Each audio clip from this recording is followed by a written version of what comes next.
This is Vicki Walker on behalf of ExpertVillage. Today we're working on a baby doll sleeping bag. We've chosen our fabric, the colorful fabric that would be perfect for a little girl. And the front is gingham, the inside a polka dotted fabric, and we've chosen a bright ribbon for the trim on the outside edge. The sleeping bag should be just about right for a baby doll of this size, and we'll be making some accessories in a future clip to go along with it. In this step we have pinned and we'll be sewing the ribbon around the outside edge.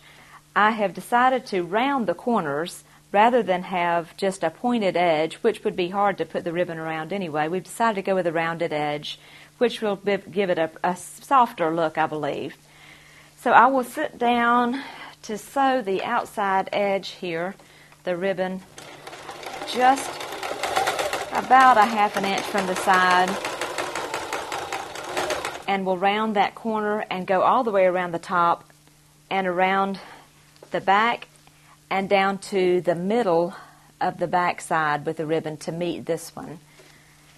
In the next clip we'll be working on the bottom edges. We'll bring the ribbon around the bottom part up to meet this section in the next clip.